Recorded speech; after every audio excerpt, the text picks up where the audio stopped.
creating this channel for basically for people around my age in your 60s and 70s. Also for kids who want to know a lot about what had happened back in the 50s, 60s, 70s, 80s, 90s, and the beginning of the 2000s. A lot of things have been happening in this country. A lot of things. And I'm basically trying to get away from that. There's a lot of hatred going on right now. A lot of people who hate other people for their politics, for their gender, for their race, creed, nationality, whatever it is. And I don't want to get into any of that. I want to get away from that. I'm tired of hearing it on YouTube. I'm tired of hearing it on the news. I'm tired of hearing it, period. I'm not going to tell you my religious. Well, I might tell you my religious because I believe in God, but I'm not going to tell you my political views, although it might seep out every once in a while. But I'm going to try to stay away from all of that and just try to take our minds off of all the things that have been happening lately. And hopefully you'll join in, leave a message, subscribe, come back, and contribute to the channel, because if you just want to get away from it all, then you've come to the right place. If you don't, then you've come to the wrong place. Okay? So let's just get down to it right away. Like I said, my name is Tom Stevens. I'm 68 years old. I'm retired, of course, and just bored out of my mind. I've been doing a lot of other things that are just, become boring after time, and just wanted to try something new and see if this will take hold, and try to take our minds off of all the crap that's been going on. Anyway, I was born in 1952 when Truman was still president, and that was quite a long time ago. I understand that. Not too familiar what was going on in those days. However, rock and roll was getting hot and heavy. There was a lot of terrific songs. I am definitely into music. I love to sing, but I'm not going to put you through that, obviously. Maybe later on down the line, but anyway, there's a lot of good songs back in those days. Now, of course, a lot of good songs have come up through the ages. However, I think a lot of music has died back in the 1990s, I think. 1980s wasn't too bad.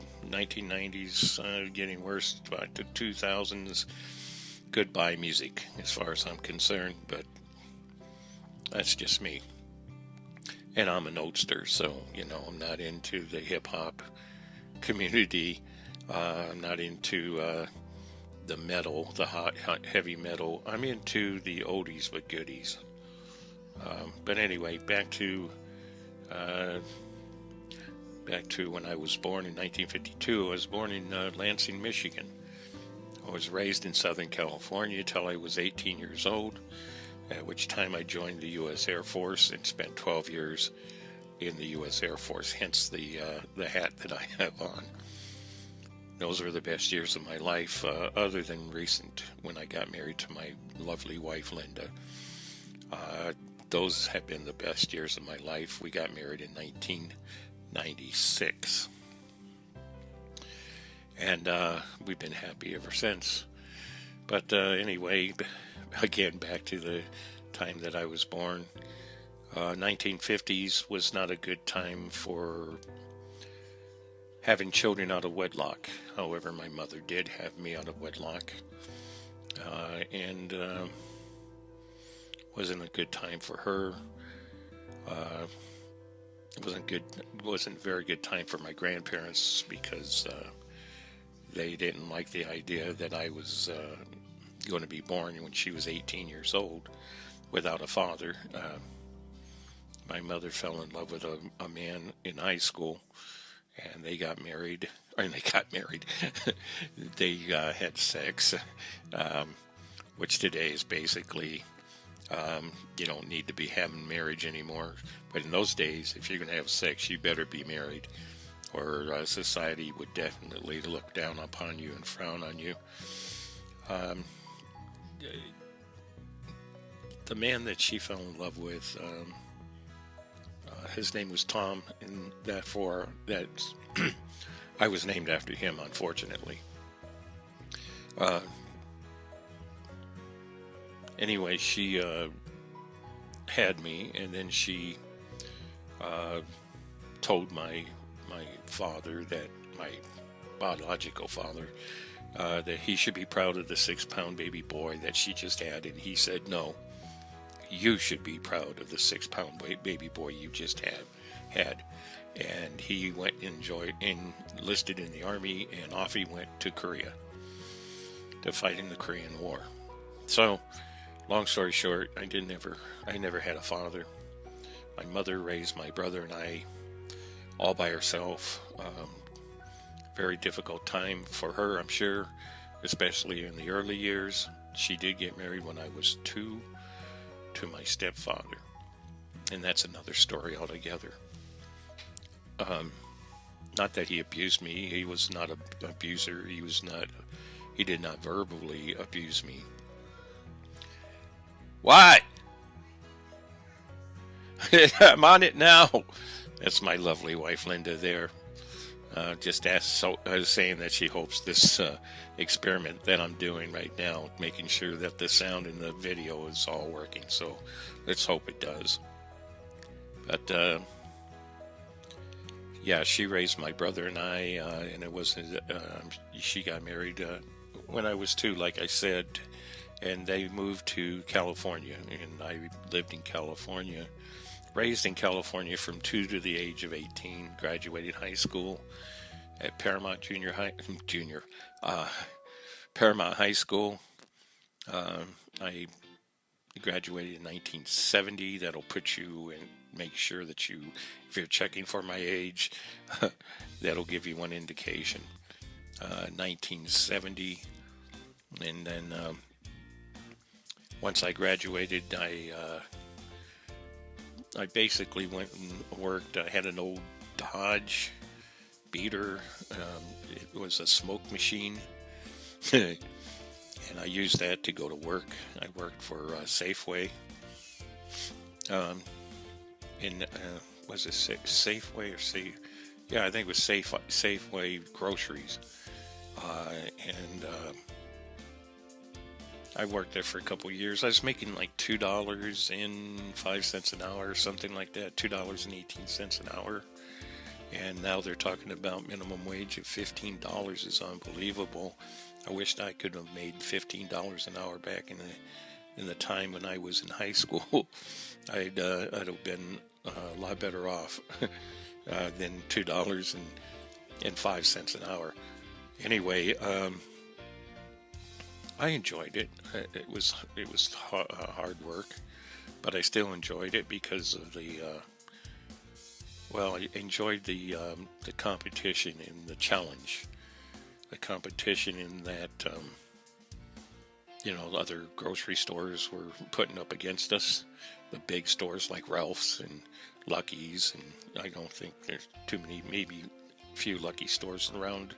Haven't seen any lately. But they were really putting a lot of competition against us. Safeway, I enjoyed the customers. I enjoyed doing the challenge because there was a lot of business, and the aisles were always full of people. And one thing that I recall back in those days working for Safeway is I became a little bit too cocky, thinking that my stuff doesn't stink, I'd run from one clerk who was checking in the groceries to the next, and bagging up the groceries real fast and getting them out. And I had a system, because there's a lot of women who are buying baby food, and they'd buy the little, I don't know if they have them anymore. I haven't really looked to see. They were jars of baby food, and that's what I was fed when I was a baby. Different flavors. I can still taste, believe it or not, plum flavored baby food. That was my favorite, I think.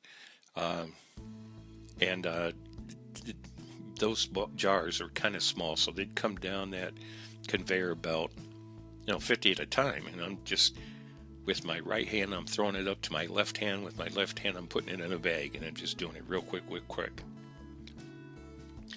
Well, one time I did try to do that. My left hand missed. I'm ambidextrous. I'm weird because my left hand, I write with my left hand, but I play sports with my right hand. Go figure, huh? I don't know if you call that ambidextrous. I don't know what you'd call that. Strange, I guess. But in any event, I went and I missed one, and that thing went sailing. I mean, I was going really fast, so the speed, kind of outdoes the distance in small places.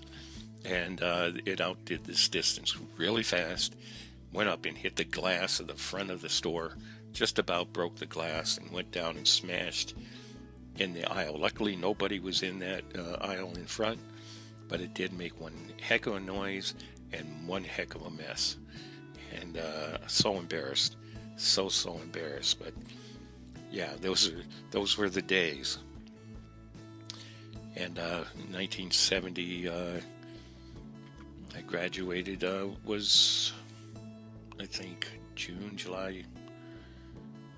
I think it might have been June of 1970, which time I didn't know what I wanted to do. However, my manager wanted me to go to school to learn the grocery business. He was a manager of, I think at the time he was there for over a decade, and very successful man. And he wanted me to go.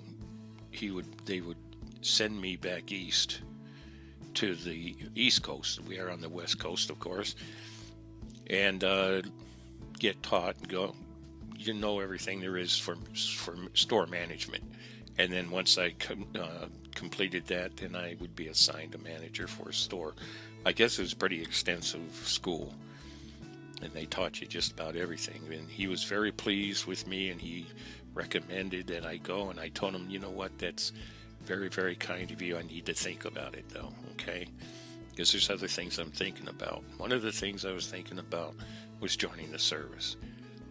I wanted to join the service for a couple of reasons. First and foremost, I wanted to get away. I wanted to get away from everything that I had been experiencing during my, let's say, teenage years. They were very difficult years. My childhood was fine. Teenage years, not so good. And I'll explain that to you in another video if you decide to come back. Anyway, it was very difficult. So I wanted to get away. Second of all, I didn't want to go to Vietnam. I got a little welcome letter from Uncle Sam, and they said, come on down, you're like going to be called in, I think it was within a month or two, to enlist in the U.S. Army. So that's put the fire under my pants on hey, you know what? I don't want to go to Vietnam. I don't want to go to the U.S. Army. I guess maybe, I was afraid from all of the stories that I was hearing. There were people in my church at the time who were in Vietnam, and one of the stories that I heard was just atrocious. And he said, whatever you do, don't go into the Army, don't go to Vietnam. And so that was another reason I didn't want to go into the Army. I wanted to go in the Navy. And yeah, and another thing is I wanted to fight for my country, but fight in an effective way. Not to say the U.S. Army is not an effective way, but I think that the U.S. Air Force and the Navy fought in a more, not an efficient way, but in a more massive way. Let's put it that way. When you drop a bomb from out of the sky and it hits the enemy, you're gonna kill a lot of your enemy more so than you would by shooting a rifle. Whether that's good or not, or whether you agree with that or not, that's what I thought back in those days, because the Vietnam War was dragging on, and I wanted to be part of getting it over with, one way or the other. And I figured if you take it to the enemy will capitulate, it'll be over, everybody comes home, everybody's happy, lives will be saved. So yeah, I figured, that would be the best bet for me. So I went down to LA, and I took the physical for the U.S. Navy. First time around, thinking, I wouldn't mind being on a submarine. For one reason or another, I'm claustrophobic, not very super claustrophobic, but claustrophobic nevertheless. But maybe I'm more so as I'm older, but when I was younger, it didn't really occur to me that much that being on a submarine, you might get claustrophobic. But I wanted to be on one of those nuclear submarines. For some reason, maybe it's a romantic reason, crazy reason, but I joined the Navy, or I wanted to join the Navy. So I went down, and I think that I started in the morning, like 7 o'clock, and got out of the physical about 5 o'clock. It was all day long, just all day long, and it was hundreds of men in there, And so anyway, I went back. I told my friends, my church, that I took the physical for the Navy, and my church friends and people that I knew, they had a surprise party for me, and they baked a cake, and it had the ship on it. And it was quite funny because, they all thought, well, Tom's going to be off going to the Navy here soon. Which would have been true if I had not had to wait. And I waited from June, I believe, all the way up to September, and I hadn't heard a thing from the Navy. So my time was getting short. My time was getting really, really short. I know that was like on next to go to the Army. So I went and applied for the Air Force, and I did the same thing. I was in line 8, 9, 10 hours, and did the physical for them as well. So right after that, I don't know how I avoided the draft. Maybe it was because I took the physical. I did not hear anything more from the draft. However, I did hear from the Air Force, and they said, come on down. And I said, good. So December the 13th, I think I packed my bags, and December 14th, I was in San Antonio, Texas, Lackland Air Force Base, and I started my training there, my basic training, and that was for six weeks. Not too long at all. But during the 6 weeks, I think I had KP 4 or 5 times, not too many. Then I had to wait for school after I graduated from basic training. In school, I had been involuntarily selected to be in the security police force. I put in for a lot of things, but that wasn't one of them. But the government says, hey, we don't care. You can make a wish list all you want, but you're going to do what we're going to tell you to do, and you are now, congratulations, a security police officer. So I had no choice. So waited for school, and I waited. What was it? About 10 weeks. Almost double the time I was in basic waiting for school, and I had KP almost every day of those 10 weeks. And I mean, I was ragged. I was really, really ragged. You're talking a good 12 hours a day, washing dishes, peeling potatoes, feeding the Vietnamese. Oh, the Vietnamese. They're great people, and I got along with them just fine. It's just that the things they ate, I'm not going to go into it, but let's just say it choked me, okay? But they were easy to feed, and they were not fussy. Let's put it that way. But yeah,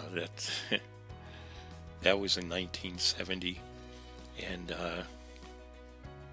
I think right after I got trained to be through school, the school was like not very long, 7 weeks. School 7 weeks. I graduated from there, and then they had a meeting. Everybody got around, and no, you know what? I think they had a meeting before I went into school. Yeah, they did, and the DI had all of us gather around, and we were scheduled to graduate from basic training, and they were going around asking everybody, well, listen, you made a wish list. Where did you put in for? And a lot of guys, they'd be getting, well, I put in for New Mexico. Well, that's what you got. You got New Mexico. And they go to the next guy, what'd you put in? Texas. Oh, you got Texas. And then they asked me, and I said, I put in for California. And they said, well, hold on, just a minute. We got a picture for you of where you're going. And I said, oh, that's good. Maybe I'll know where it is. I've been many places in California. So he comes back, and he has a blank piece of paper in his hand, and he hands it to me. He says, here, there's a picture of it.